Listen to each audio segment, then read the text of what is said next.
Rapaz, que sufoco o Arsenal contra o Chelsea, mas vitória importantíssima. O Arsenal venceu o Chelsea por 2-1.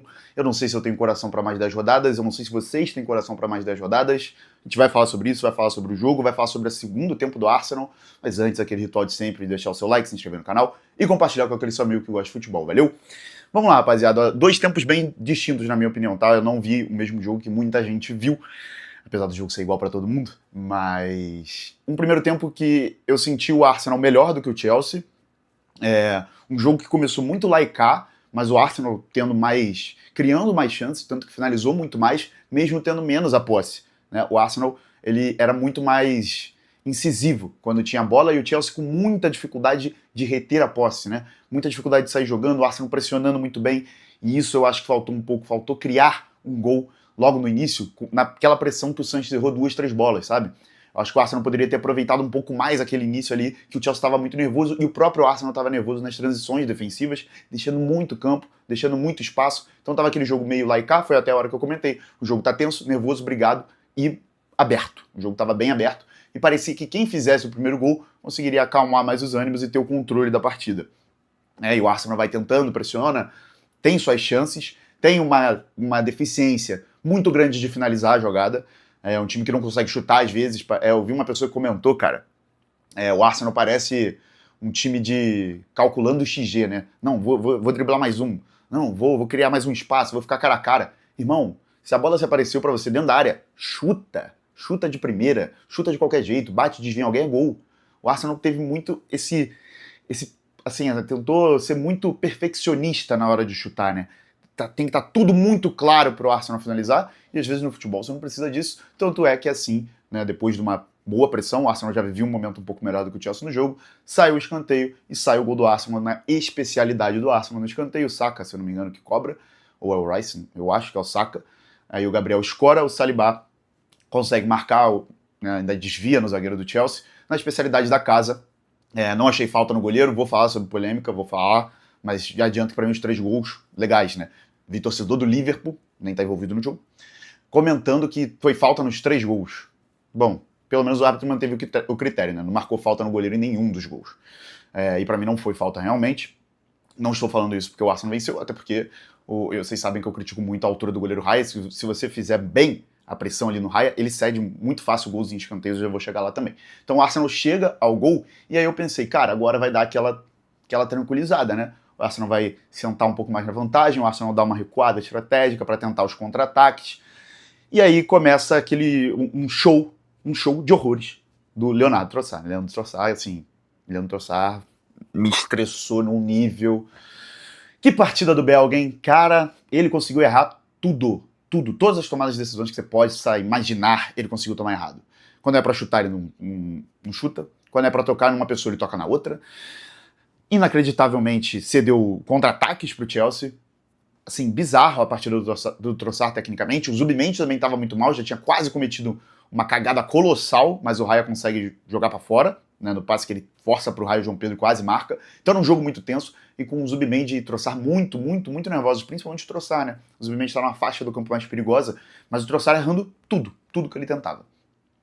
E o Arsenal perdendo muitas boas chances, né? Apesar do Chelsea, o Chelsea não levava perigo. O Chelsea tinha o time no ataque no final do primeiro tempo. Não levava um perigo, não criava as jogadas. Pelo contrário, o Arsenal conseguia escapar em contra-ataque e não conseguiu, né? O Gyökeres teve 2 contra 1, não conseguiu ganhar, teve uma contra o Saka que ele tocou e o Eze não conseguiu finalizar. Enfim, o Arsenal desperdiçando chances. Teve uma também que o Saka toca pro Timber, ele não chuta. De novo, é aquele time calculando perfeitamente a hora de chutar, quando às vezes é só chutar e a bola desvia, né? Exemplo, o gol no escanteio. E aí, fatalmente, acontece um erro que é inaceitável num jogo desse tamanho.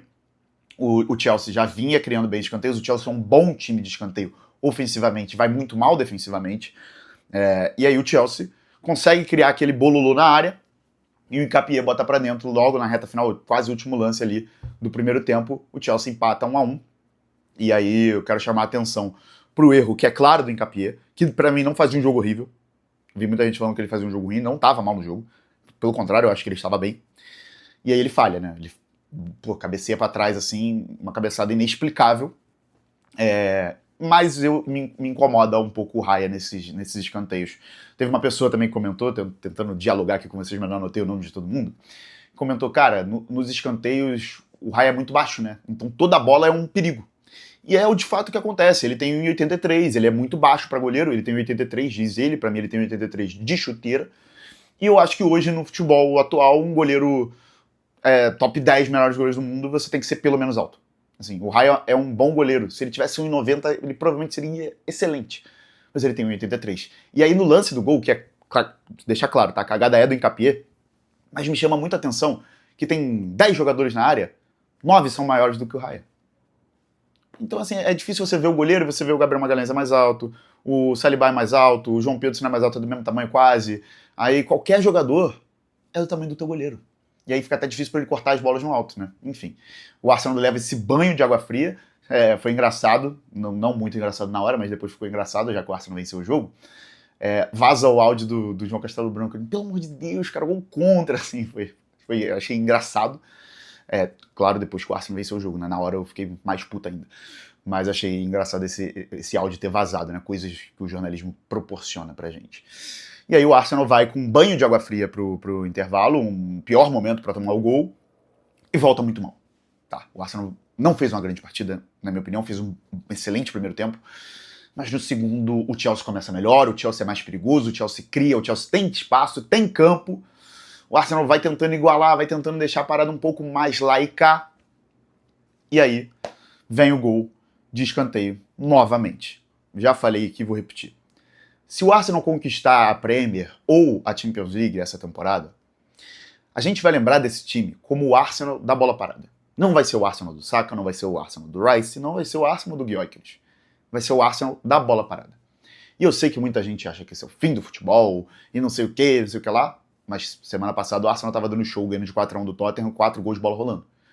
A bola parada, ela serve justamente para esse tipo de jogo, que você não tá bem, que você tá mal no segundo tempo, e é um adversário difícil, é um clássico, e você precisa dela para destravar.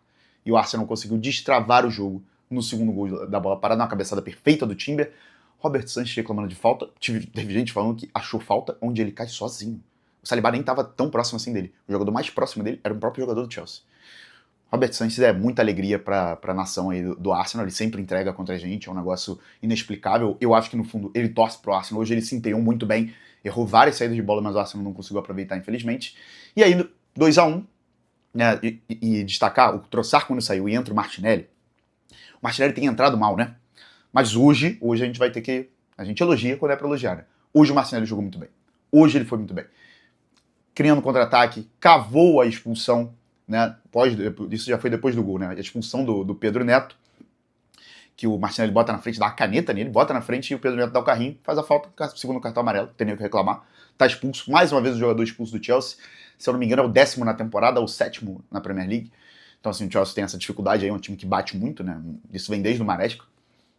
E aí você fala, 2-1, jogando em casa. Um homem a mais, passou a régua, né? O Arsenal fatalmente no contra-ataque vai matar o 3-1, vai fazer o 3-1 e aí acabou o jogo.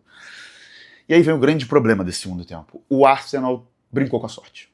O Arsenal tomou uma pressão absurda no final do jogo. Absurda para uma pessoa, para um time que tem um homem a mais. Inaceitável, inexplicável. Assim, uma pressão surreal. O chute do Caicedo, cedendo de escanteio, cruzamento o tempo inteiro. O Chelsea poderia ter empatado o jogo. Tanto que chegou a empatar, mas estava bem impedido o João Pedro, né? Inclusive o Raya vai bem no lance até. Mas aí, cara, você não pode tomar esse tipo de pressão, né? Só que tudo isso, nesse momento, nesse contexto da temporada, que faltam 10 jogos, tudo isso se apaga. A gente esquece tudo isso. Porque o mais importante era vencer. Não adiantava dar show e empatar o jogo. Não adiantava jogar bem e perder. O que mais importa agora é vencer. O City venceu na rodada contra o Leeds e o City foi muito mal. E venceu. E aí no Twitter vem aquele papo, olha o City, o Tubarão tá chegando, e realmente tem todos os méritos para isso, venceu a quantidade de títulos que venceu, tem para mim o maior e melhor técnico da história do futebol. Mas e aí? Com o City é esse discurso, aí pro Arsenal aí, o antijogo, o antifutebol, a bola parada. O City ontem, no primeiro tempo, chegou um momento que o Leeds tinha finalizado 5, 6 vezes, o City tinha 0 finalizações, e não eram finalizações qualquer. Calvert-Lewin dentro da área perdendo gol. Então assim, calma lá também, né? O City não tá dando show, o Arsenal também não tá dando show, o City dá um show ali de vez em quando, o Arsenal também, mas o mais importante é vencer. E o Arsenal hoje venceu. E aí é aquilo, novamente, que a gente sempre vai comentar aqui, né? 11 jogos oficiais que o papai do Chelsea, o Arsenal, é papai do Chelsea, se você não tá entendendo essa freguesia, 5 anos agora. 5 anos que o Chelsea não consegue vencer o Arsenal. Pode se enfrentar na FA Cup ou numa possível final de Champions, não acho que vai acontecer, talvez na FA Cup é possível, mas tá aí, né? 11 jogos agora, e desses 11 jogos são 8 vitórias. 8 vitórias e 3 empates. Freguesia máxima, né? Eu já falei aqui, não importa, o Arsenal pode jogar mal, o Arsenal pode dar show, como ganhou de 5-0 do Chelsea nesse período, pode jogar muito mal como jogou na Carabao e venceu o jogo, deu um jeito de vencer. Hoje não foi tão bem, poderia ter tomado empate, mas ele vence. Porque parece que tá no DNA já do Arsenal e tá no DNA do Chelsea. É uma parada assim surreal, inexplicável, eu nunca vi isso. O Chelsea não consegue vencer o Arsenal há 11 jogos. Isso é muito tempo, gente. São 5 anos já. Enfim, falando aí dessa paternidade que eu sempre falo, que eu sempre posto um corte disso, e vocês já sabem. Enfim, tô cansado de falar sobre isso, vamos olhar pro campeonato? A nossa rodada agora tem rodada no meio de semana, né? Porque no final de semana tem a FA Cup. O Arsenal tem um jogo bem complicado, tá? Bem complicado. O Arsenal pega o Brighton fora, não é um jogo simples. O Brighton veio de vitória agora contra o Forest. O Brighton não vem bem no campeonato, mas jogar fora é sempre complicado, a gente sabe. E o City tem um jogo bem favorável, porque pega o Forest dentro de casa. Deve vencer, o Forest brigando para não cair, né? O Arsenal, ele tá numa situação que é aquilo, cara. Venceu, ufa, ganhamos, e ufa, ganhamos, acabou, não tem nada, assim, mais nada pra se comemorar além disso, porque o City tá na cola. O Arsenal não pode empatar. O Arsenal tem que vencer todos os jogos. O Arsenal só pode se dar o luxo de empatar, e nem deveria ser isso, mas caso o City tropece, o Arsenal pode tropeçar e manter a liderança. Se não for isso, não adianta, porque assim, a gente tá 5 pontos na frente, o City tem um jogo a menos contra o Crystal Palace em casa, deve vencer esse jogo, reduz para 2. Então tá cada um dependendo só de si. Então eu acho importante o Arsenal chegar na frente na final do dia 22 na Carabao Cup contra o City. Acho importante o Arsenal manter essa distância até o jogo do Etihad para pelo menos poder empatar e se manter na liderança. Enfim, não é uma rodada simples pra gente. No final de semana, como eu disse, o Arsenal pega um time muito fraco na FA Cup, deve passar o carro, deve poupar boa parte dos seus titulares. Falei de atuações individuais negativas, quero falar de atuações individuais positivas. Eu gostei do jogo do Gyökeres. Eu sei que muita gente não gostou quando ele teve vários contra-ataques ali, que ele não ganhou o X1 contra o Chalobah, não ganhou ali. Tudo bem, eu concordo. Não vou tirar o mérito de vocês nessa análise, não. Mas ele foi muito bem no pivô, gente. Hoje ele foi muito bem. Assim, os jogos dele contra o Chelsea, quase todos foram muito bons. Ele ajudou no pivô, ele criou jogadas, né? O Saka também muito bem. Vi gente falou que o Saka foi mal. O Saka criou espaço, criou jogadas. Só que caiu em pé, assim, de quem não estava muito inspirado, de quem não estava muito afim de chutar, né? Eze, o Trossard, o Timber naquele lance, enfim. E destacar, claro, a dupla de zaga. O Saliba teve um erro sim, mas fez um gol. Teve um erro que acabou, que não rendeu em nada, então nesse momento a gente apaga. A zaga sempre muito bem, Saliba e Gabriel Magalhães. O Timber, é claro, fez uma boa partida novamente. Então acho que todo mundo foi bem. O Arsenal foi um conjunto muito sólido, com duas peças destoando um pouco ali para mim. O Trossard e o Zubimendi um pouco abaixo. E talvez o Martinelli comece a dar a pedir passagem, dar a seta ali para pedir passagem. Ele não entra muito bem em jogos de Premier League, isso é fato, ele vai bem melhor nas Copas, mas a partida do Trossard hoje foi constrangedora, né? Convenhamos, ele não foi bem. Então, no resumo da ópera, não foi uma baita atuação do Arsenal, mas a vitória é muito importante. É o mais importante no contexto atual. Não importa se vai jogar mal, não importa se vai sofrer até o final. A gente até analisa isso, mas nesse momento, irmão, apaga. Faltam 10 jogos, reta final de campeonato, tem Champions, tem FA Cup. O que importa agora é ganhar. Para atuação, a gente pode olhar para isso no início do campeonato, como a gente olhava, e também na próxima temporada. O momento agora é vencer. E o Arsenal hoje foi uma demonstração de força. Sofreu muito mais do que deveria. Vou repetir isso aqui. Sofreu muito mais do que deveria. Inaceitável a pressão que tomou até o final com o homem a mais. Mas no final das contas, gente, o que importa foi a vitória, o Arsenal venceu. E é isso, 5 pontos na frente, jogo agora complicado no meio de semana, tem que vencer de novo. Não tem folga mental, não tem folga emocional, faltam 10 rodadas, eu não sei se eu vou ter coração para essas 10 rodadas, eu não sei se você vai ter coração, então eu vou encerrar o vídeo com essa frase, né, que eu falei também no início do vídeo. Quero saber a opinião de vocês nos comentários pra gente debater sobre isso, sobre esse segundo tempo que a gente viu do Arsenal, se vocês concordam ou discordam da minha análise. Quero saber a opinião de vocês, deixem nos comentários, valeu e até a próxima.